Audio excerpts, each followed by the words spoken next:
What would you say the heyday of the AFL was? If you could pick out a year and say that was the year where this game was at its best. Wow. I mean, you have to start with when Eddie Brown came into the league. That's when it really took off. The little guy from Louisiana, didn't really get a shot. He and Barry Wagner came in right around the same time. See, Barry was with the Indianapolis Colts, and no one knew the story, but Barry, coming out of small school like he did in Alabama, was in camp with the Indianapolis Colts, and that year they ended up playing in the playoffs against the Pittsburgh Steelers when Cordell Stewart was quarterback. He used to be called Slash. Indianapolis needed someone to simulate Slash in their practices. Who do you think they called? Barry, huh? Barry Wagner. He was playing Slash as, like practice against the number one defense, and they were running that Steelers offense, and they said he was unstoppable. So I wasn't surprised that the Colts lost in the playoffs against the Steelers.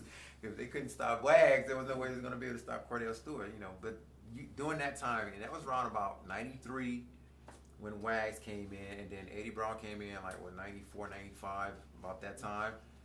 When those two gentlemen came into the league, is when you really begin to see this thing say, wow. We saw excitement before, with the Storms and the drives consistently going to the ArenaBowl, and the Predators going to the ArenaBowl with Herky Walls and Ben Bennett at quarterback and Durrett Rockmore and that group. Those were some exciting guys to see as well. But when Barry Wagner and Eddie Brown came in this league, that's when you saw it at a totally different level. It's like unbelievable to see what they did. Barry Wagner in a Miracle Minute, everybody knows that story. Eddie Brown, 7 touchdowns, 1 game. Everyone knows that story. Do you see that now? Do you ever had a miracle moment in current arena football? Yeah. So mid-90s, that's when the arena football, you're like, that's when, wow. And you potentially begin to see guys go to NFL camp.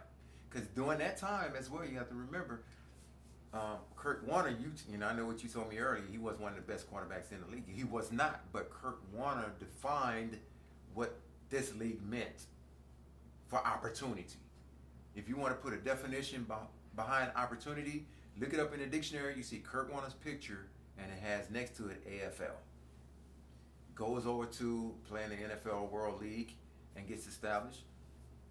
Unfortunately, Trent Green goes down with a knee injury there in St. Louis, but Dick Vermeil, again, he has an eye. He had this kid now, punter with the Raiders, I'm talking about Marquette King, same eye he had for Kurt Warner. He said, this guy's special. I want everybody to know he's special.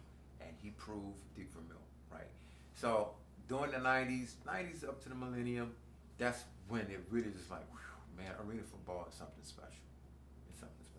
This Arizona team, we obviously don't know whether we'll win the championship or not win the championship, but we'll have played for 3 straight Arena Bowls, something that very few in the history of this league have done. How do you think this team would stack up maybe even against the 90s Arizona teams? I don't think they can stand a chance against the 90s Arizona teams, because you had the Gatewoods, you had the Calvin Sextonators, you had Cedric Bonner, probably the best quarterback to play this game before. Hunky Cooper, let's not forget about Hunky Cooper now. Undersized, undermanned, but played the biggest game ever. If you want to see a guy that size, it's like, no, this guy does not play football. Yes, he does. And you go and you watch him in that arena, and he returns one off the net for 55 yards. He did it all. Consistently played jack, played special teams, wide receiver.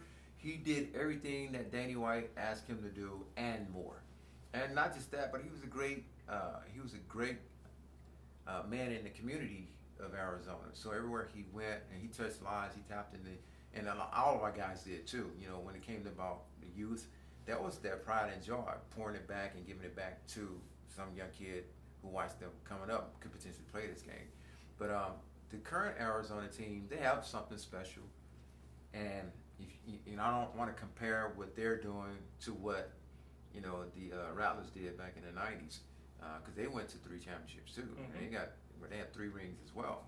So you make that comparison, but they didn't go back to back to back like what this team has done, 3 years in a row.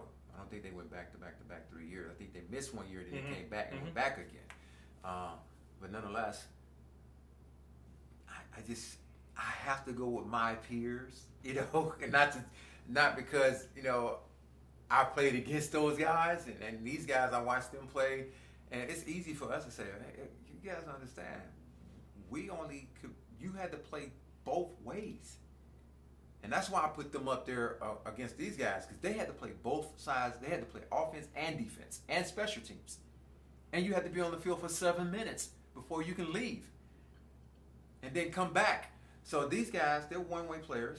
You can play on offense or you play defense. You don't have to play both. But back in the days, the real Iron Man football was back in the 90s when the Arizonas, the Orlando Predators, the Tampa Bay Storm, the Detroit Drives, and all that group, that was real Iron Man football. Not taking anything away from it. This is Iron Man football still today because it's indoors. But those guys had something special. Like again, like I said, you had the Gatewoods, you had the Duncans, the Shake Snyder, the Coopers, and Cedric Bonners. That whole group right there, the Darren Kennys of the world, the Bob McMillans. People don't remember Bob McMillan starting off there. Yeah, I think he started off in Arizona. Yep. Mm-hmm. They don't remember all of that. And now look what he's done. Mm-hmm. And he was put in a situation whereas he had the worst distraction in football history on the face of the earth, and he kept it all together. He kept the men together. Let's not focus on the negative. Let's focus on the positive. If you want to you know what you can do with that negative? Exercise it on the field in a positive light. That's going to help you to cope with the negative we deal with once we walk off the game. They're safe haven, and I know Bob McMillan because he was a rep for our reunion, and I know the character of man that he was. I guarantee you, he told you guys, you have two options. You either buy into the negative and allow it to consume you, or you take that negative and you produce it out on the field and get that, feel a purpose now once you walk off the field. Because every time you win a victory, what's going on off the field, hey, I can deal with it now. Because it doesn't compound. If we lose, it compounds the issue. So he took the negative and produced a positive, and that's why he got elected as Coach of the Year this year. No doubt. I'm not surprised by that. Who's James Guidry's favorite player in AFL history? Aside from James Guidry.